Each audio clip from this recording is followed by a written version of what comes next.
Es mi primera noche aquí, whispered the young Apache woman to the rancher, trembling with fear. Her voice was barely audible above the wind that swept across the desert plains, carrying with it the scent of dust and rain. The sun had just sunk behind the red cliffs, leaving the sky washed in bruised shades of violet and gold. The girl stood at the edge of the ranch, her shadow long and fragile against the fading light, her dark eyes wide and uncertain. She was no more than 17, her face streaked with dust, her moccasins torn. In her trembling hands she clutched a small pouch tied with faded leather, the last thing she had left of home. The rancher, a broad-shouldered man named Samuel Hart, stood in the doorway of his modest wooden house, a lantern glowing faintly beside him. His expression was wary but not unkind. For years he had lived alone on that stretch of Arizona land, his days defined by the rhythm of cattle and sun. The war had taken his wife, sickness had taken his daughter, and loneliness had taken everything else. Now, staring at this frightened girl who seemed more ghost than flesh, something old stirred in him, something he thought he had buried long ago: compassion. "Where are you coming from?" he asked quietly. The girl's lips parted, but no words came. Instead, she looked over her shoulder toward the horizon, vast, empty, merciless. "There was fire," she finally whispered. "The soldiers came. My people ran."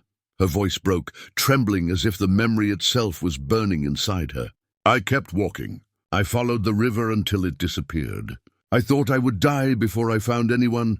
Samuel's heart clenched. He had heard the stories of Apache camps burned, families scattered, children hunted. The settlers in town called it justice. He called it shame. But saying so out loud could get a man killed. He studied the girl for a moment longer, then nodded toward the porch. "Come inside," he said softly. "You're safe here." She hesitated, eyes narrowing in mistrust. Years of betrayal had taught her that safety was an illusion. Still, exhaustion won out. Her legs shook as she stepped past him into the cabin. The air smelled of pine wood, coffee, and earth, unfamiliar but warm. She stopped near the table, glancing around as though every sound might hide danger. Samuel poured water from a clay jug into a cup and placed it in front of her. "Drink," he said. She obeyed, her hands trembling so badly that a few drops spilled onto the wood. "My name is Ayana," she murmured, eyes lowered. He nodded. Samuel, for a long time, neither spoke. The wind pressed softly against the windows, and the silence between them deepened, not uncomfortable but heavy with all that was unspoken. When Ayana began to nod off in her chair, he gestured to the small room down the hall. "There's a bed in there. It's clean. You can rest tonight." She hesitated again, her eyes wary. "Why are you helping me?" The question caught him off guard. He opened his mouth, then closed it. Why indeed? Because she was young and lost, because he couldn't bear to see another soul broken by cruelty, or maybe because somewhere deep inside, the memory of his daughter, her laughter, her dark braids, her small hands, still haunted the empty spaces of his home. "Because no one should have to be afraid," he said finally. "Not tonight."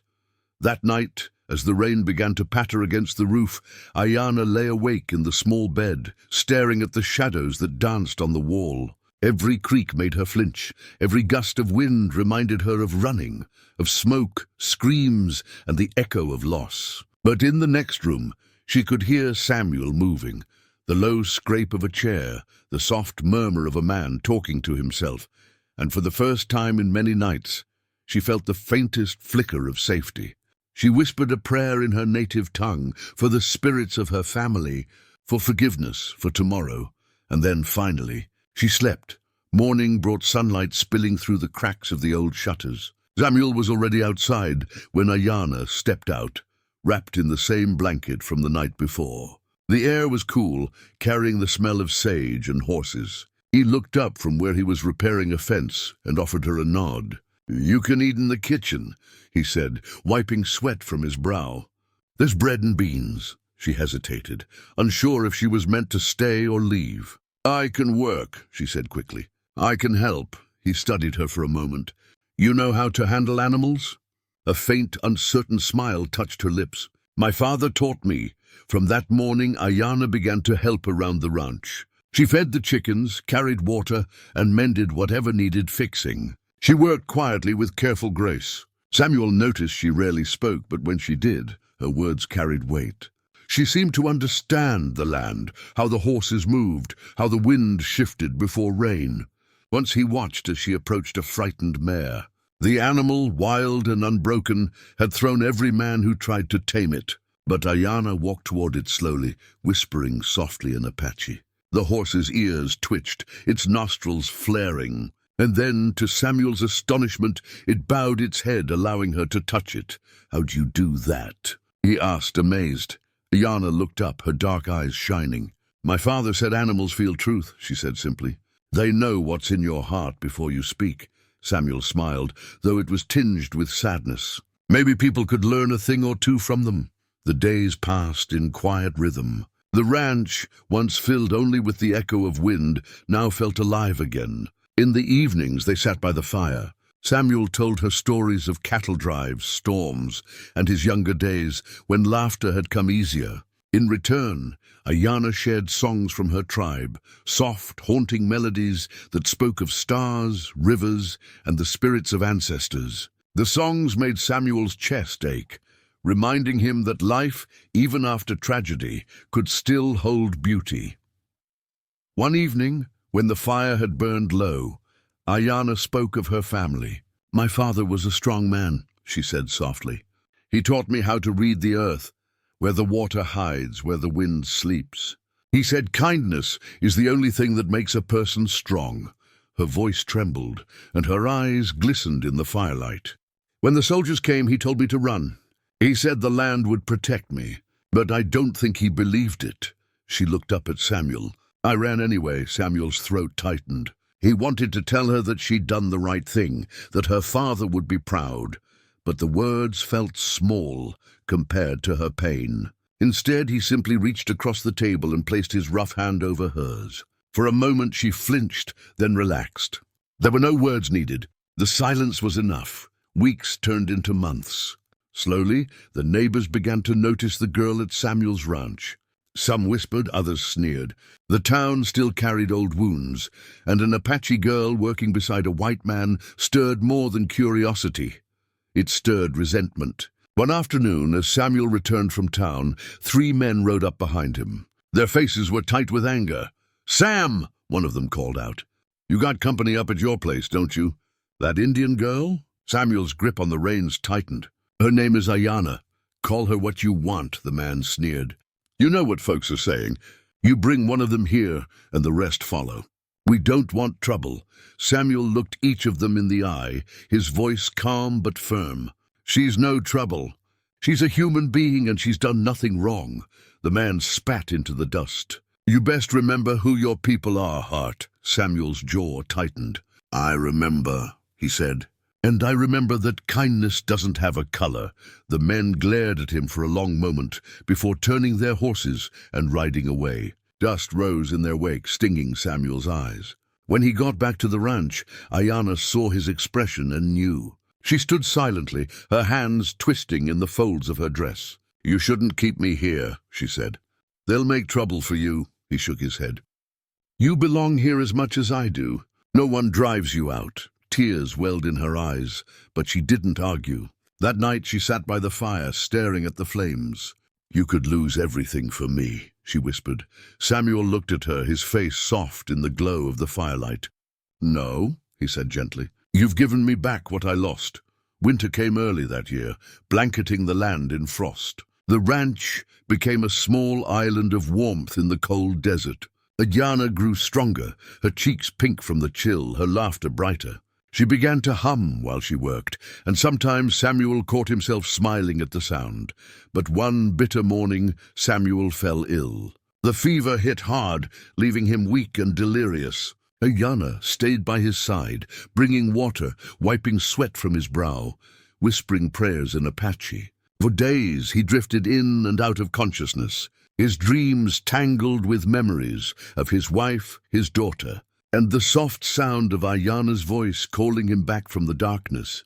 When he finally awoke, the fever broken, the first thing he saw was Ayana asleep in the chair beside his bed, her hand still resting on his arm. He blinked back tears. She had saved his life. When he regained his strength, he found the courage to ride into town again. This time he didn't go for supplies. He went to speak. Standing in the dusty square, he told the townsfolk about the girl they had feared. He told them how she worked harder than any man, how she had saved his life, how she had taught him that compassion was stronger than hatred. His voice trembled, but it carried. Some men scoffed, but others listened. One by one, the barriers of suspicion began to crack. Over the following weeks, things began to change. When a child in town fell ill, Ayana came to help, using herbs and remedies her mother had taught her. When cattle were lost in a storm, she joined the search, guiding men through the dark with the instincts of one born to the land. Slowly, grudgingly, the people began to see her, not as an outsider, but as a neighbor. One spring morning, Ayana stood on the porch watching the sunrise. The air smelled of blooming sage, and the sky was streaked with soft pink light. Samuel joined her, still wearing the small beaded bracelet she had given him, a gift from her mother. They stood in silence for a long time, the sun warming their faces. "What are you thinking?" he asked. Ayana smiled faintly. "That maybe home isn't where you're born," she said. "It's where someone lets you stay." He nodded, his voice thick with emotion. "Then this will always be your home." She turned to him, her eyes glistening with tears that sparkled like dew in the morning light.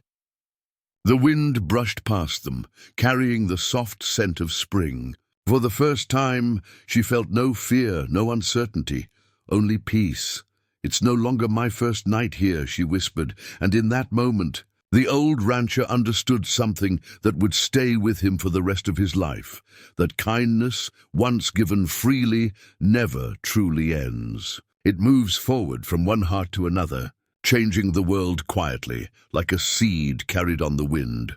Years later, travelers passing through the valley would hear stories of the Apache woman who lived on Hart's ranch, the one who tamed wild horses, who healed the sick, who sang to the land at sunset. They said the rancher and the woman were like the roots of the same tree, different but bound by something greater than blood, compassion, and when the wind blew across the desert, carrying whispers through the sage and sand. Some swore they could still hear her voice, gentle, strong, eternal, reminding them of a truth too easily forgotten, that humanity begins where fear ends, and love is the only home that can never be taken away. The desert morning broke soft and gold, stretching across the endless horizon. A faint mist clung to the ground, blurring the line between earth and sky. The girl moved quietly among the sleeping cattle, her small frame wrapped in a wool blanket too large for her shoulders. Her name was Ayana. The rancher, Samuel Hart, watched her from a distance, leaning against the fence, the brim of his hat shadowing eyes that had seen too much loss. It had been weeks since the night she had come to his door, mud-streaked, half-starved, whispering, "Es mi primera noche aquí," as though afraid the very air might turn against her. That night had changed something inside him, something that years of grief had sealed away. Since then, silence had become their shared language. She spoke little, but her presence filled the quiet spaces of the ranch like a song half-remembered. She rose before dawn, helped with the animals, fetched water, mended fences. She asked for nothing, expected nothing. And yet, every time Samuel looked at her, he felt the faint pulse of something forgotten, hope. It had been a long time since he'd had anyone to care for. His wife and daughter had died of fever one brutal winter, leaving him alone with the land. The years that followed turned his heart into stone. But Ayana's quiet grace began to chip at that hardness, one small act of gentleness at a time. That morning, as Samuel tightened the ropes around a restless horse, he noticed her standing nearby, watching intently. "You ever ride before?" he asked, his voice gruff but not unkind. Ayana shook her head. "My father rode," she said softly. "He said horses are born from the breath of the wind. You have to speak to them like you speak to the sky." Samuel chuckled, shaking his head. "Sounds like poetry to me." She smiled, a fleeting, shy thing, but it brightened her entire face. "It's truth," she said. "You'll see." He handed her the reins, half expecting her to be afraid, but she stepped forward with a calmness that startled him. The horse snorted, uneasy at first, but as Ayana whispered in her native tongue, its muscles relaxed. Within minutes, the creature was still, eyes soft, breath steady. Samuel exhaled slowly. "I'll be damned," he muttered under his breath. She glanced at him. "Not damned," she said simply. "Just learning." The words lingered between them, more powerful than either expected. Over the next few days, Ayana continued to surprise him. She worked hard, learned quickly, and never complained. At night, when the stars blanketed the desert sky, they sat together by the fire. She sang sometimes, songs of rivers, spirits, and journeys that had no end. The melodies were unlike anything Samuel had ever heard. They spoke of loss and longing, but also of hope, as if even the stars themselves could heal. One evening, as the fire crackled low, Samuel finally asked the question that had burned in his mind since she arrived. "Why did you come here, Ayana?" She stared into the flames for a long time. "Because everything I knew was taken," she whispered. "The soldiers came to our village. My father tried to fight, but they shot him. My mother hid me in a hollow under the rocks. When I came out, there was nothing left." Her hands tightened in her lap. "I walked until my feet bled. I prayed the land would tell me where to go, and it led me here." Samuel's throat tightened. He had seen death before, but hearing it in her voice, seeing the way her eyes dimmed as she spoke, was something different. "I'm sorry," he said softly. She looked at him, her gaze steady and wise. "You didn't do it," she said. "But you gave me a place to stop running." Her words struck him like a blow. In them was a truth he hadn't faced, that sometimes survival wasn't about strength, but about being seen. From that night on, something shifted. Their conversations grew longer. He taught her to mend saddles and read English. She showed him how to track by moonlight and find water by watching the birds. They learned from each other, the way two wounded souls sometimes do, building something new out of what was broken. One afternoon, Samuel rode into town for supplies. When he returned, 3 men were waiting by the corral. They were ranchers too, neighbors of a sort, but their faces were hard and unfriendly. "Sam," the oldest said, spitting into the dust, "we heard you got yourself some company." "An Apache girl?" Samuel dismounted slowly, eyes narrowing. "That's right. You're playing a dangerous game," the man said. "Those people bring trouble. You let one stay, the rest will come sniffing around." Samuel crossed his arms. "She's just a girl. She works hard, harms no one. Doesn't matter," the man growled. "Folks in town won't like it. You best send her away before there's talk." Samuel's jaw tightened. He'd spent years avoiding conflict, but the thought of sending Ayana away, back into a world that had already taken everything from her, filled him with anger. "You tell your folks," he said slowly, "that on my land no one goes hungry and no one gets turned out." The man glared. "Don't say we didn't warn you." They rode off, leaving a trail of dust and bitterness behind. When Samuel returned to the house, Ayana was standing by the window, her face pale. "They want me gone," she said quietly. He didn't answer right away. Instead, he took off his hat and set it on the table. "You belong here, Ayana," he said finally. "Don't let them make you forget that." Her eyes filled with tears, but she didn't cry. "You could lose everything," she whispered. "I already lost everything," he said, his voice trembling. "Then you showed up." That night, Ayana sat by the fire long after Samuel had gone to bed. She watched the flames dance and thought of her father's words. "The greatest warriors are those who fight not with weapons, but with mercy." For the first time in her young life, she understood what that meant. The following days were tense. People from town kept their distance, but their stares carried suspicion. Samuel didn't care. He had faced loneliness before. This time he faced it with purpose.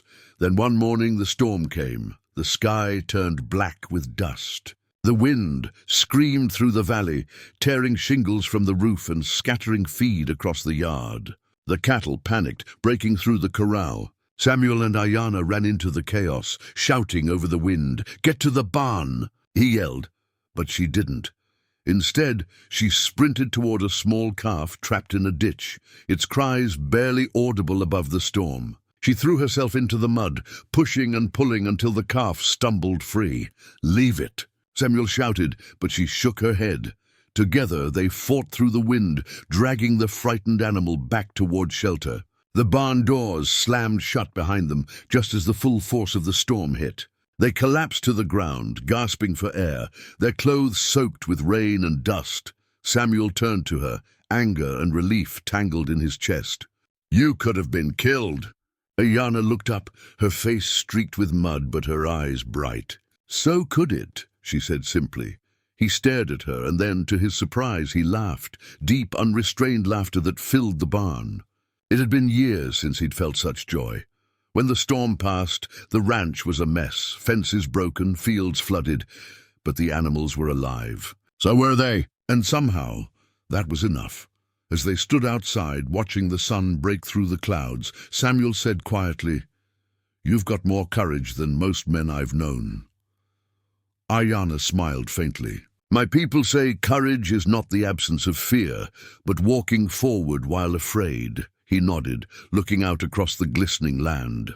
"Then I suppose we've both learned to walk again."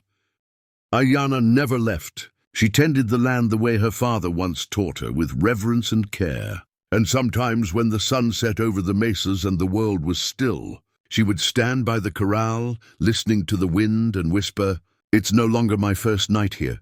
Her words drifted into the desert, carried by the same wind that had once guided her there, and though time washed away names and faces, the story of that night and the days of silence and healing that followed lived on. People said that if you passed through the valley and listened closely, you could still hear the echo of her song, a melody of forgiveness and strength.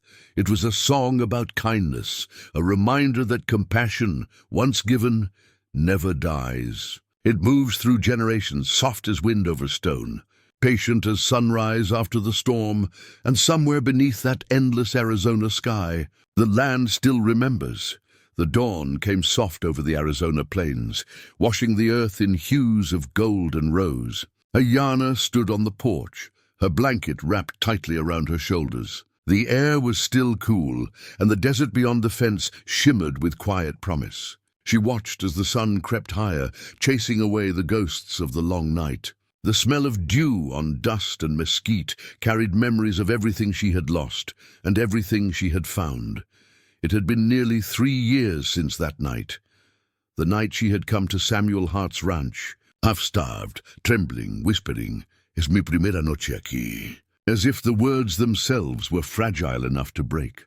Now the girl who had once arrived with fear in her eyes stood taller, stronger, her spirit no longer running from shadows, but facing the light. Behind her, she heard the creak of the wooden door and the soft cough of the man who had given her refuge. Samuel stepped outside, wrapped in his old coat, his face lined by years and sun, but softened by warmth. The morning light caught in his grey beard, turning it silver. "You're up early," he said with a faint smile. "I couldn't sleep," Ayana replied. The dawn felt different today. Samuel looked out over the land, acres of green now, not barren like before. "Feels like spring's finally settled in," he said. "Maybe the land's remembering how to breathe again." Ayana smiled. "Maybe we all are." They stood in silence, the kind of silence that needs no words. It was a peace born of understanding, of shared survival. The ranch, once quiet and lonely, now thrummed with life. Cattle grazed near the ridge. The old barn, rebuilt after the great storm, gleamed in the sunlight. Even the wild horses came closer these days, drawn to Ayana's calm voice and steady hand. It was hard to believe that once the townsfolk had called her a threat, a reminder of a world they feared. But time and compassion had worked their quiet magic. Samuel's neighbors had come to see her not as an outsider, but as one of their own. She had healed their sick horses, mended their fences, taught their children to braid rope and read the wind. The same people who once turned their backs now waved when they passed by. Still, not all hearts had changed. That morning, as Samuel prepared the wagon for the day's work, a rider appeared on the distant road. The man's horse kicked up a trail of dust as he galloped toward the house. Ayana shaded her eyes, uneasy. When the rider stopped before them, she recognized the sheriff of the nearby town. John Calhoun, a man of few smiles and fewer sympathies. "Mornin', Hart," the sheriff said, tipping his hat. His gaze slid to Ayanna, and his expression hardened. Miss Samuel's voice was calm but wary. "Sheriff, what brings you out this far?" The sheriff dismounted, dusting off his coat. "Got word there's been a wagon raid a few miles north. A trader's family gone missing. Folks are saying it was Apaches." The air shifted. Ayanna stiffened, her heartbeat quickening. Samuel frowned. "You think she had something to do with that?" "I didn't say that," Calhoun replied.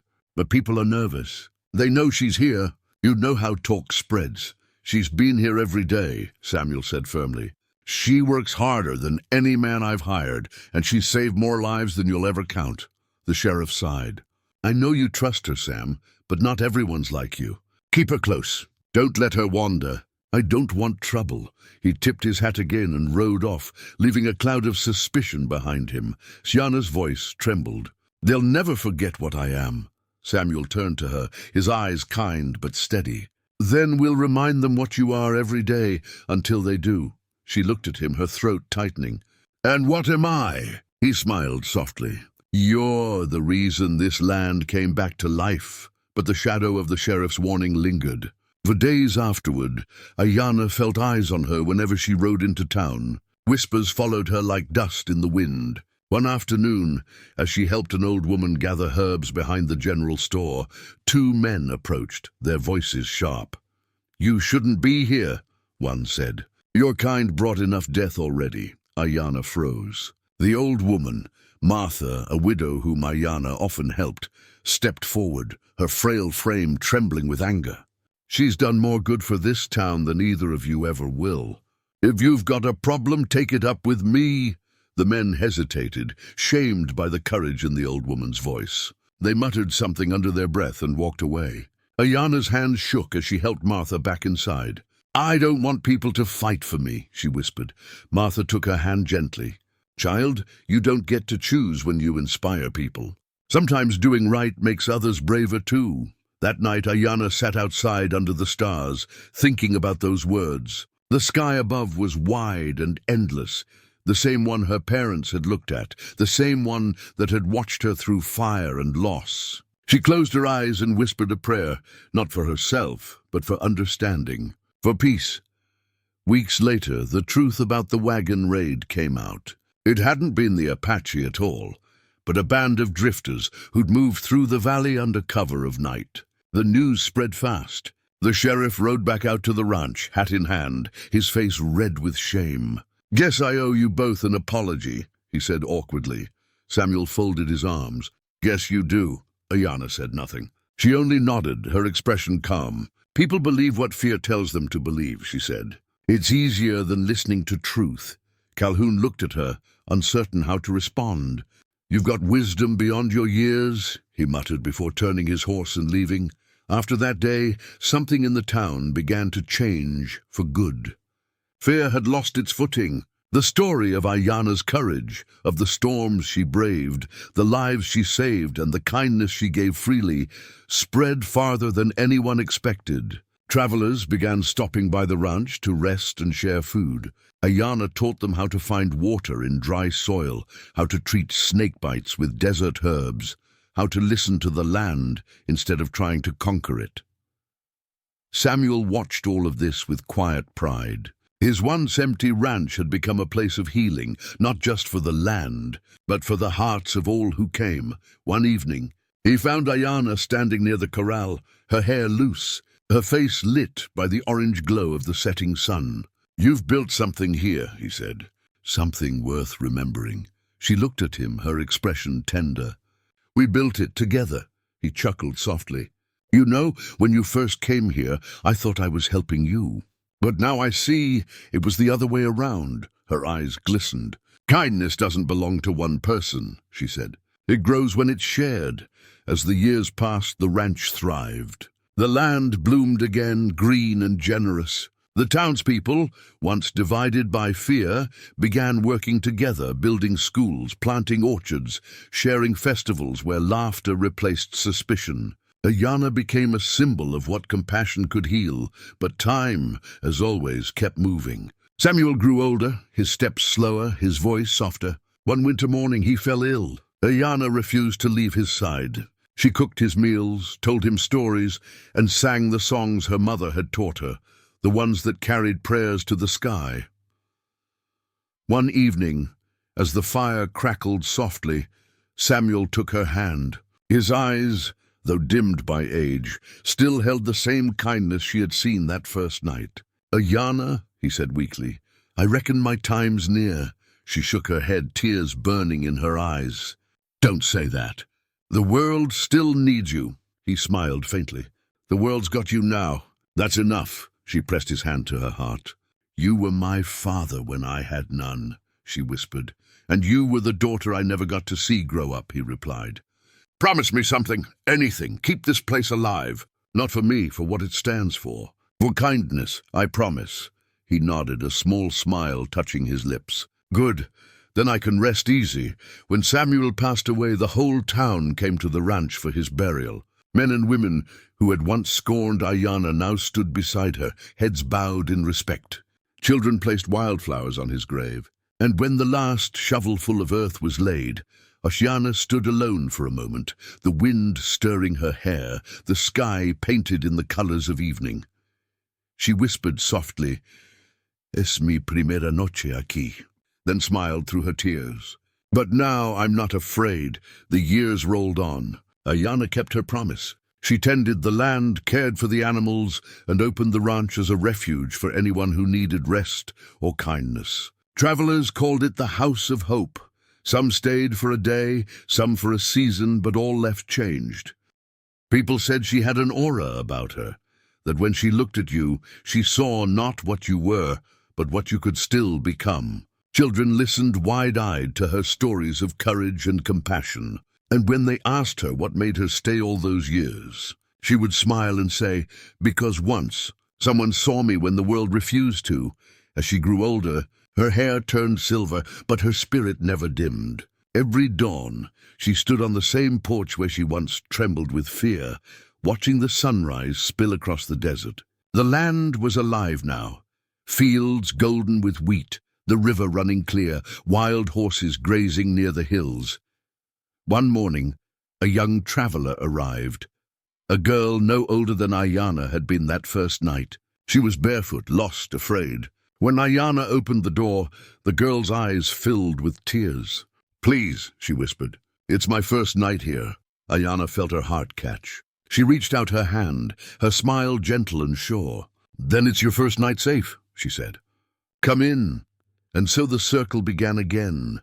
When Ayana finally passed, many years later, the land bloomed brighter than ever. The people buried her beside Samuel under the mesquite tree, where the sunrise always touched first. They said that even after her death, the wind carried her song, the same soft melody of forgiveness and love that had once soothed a frightened horse and healed a broken man's heart. And sometimes, when dawn crests over the horizon and the desert awakens, those who listen closely can still hear her voice in the breeze, whispering to the world, "Be kind, always," because kindness, once given, never ends. It grows, it echoes. It becomes the dawn that breaks the longest night.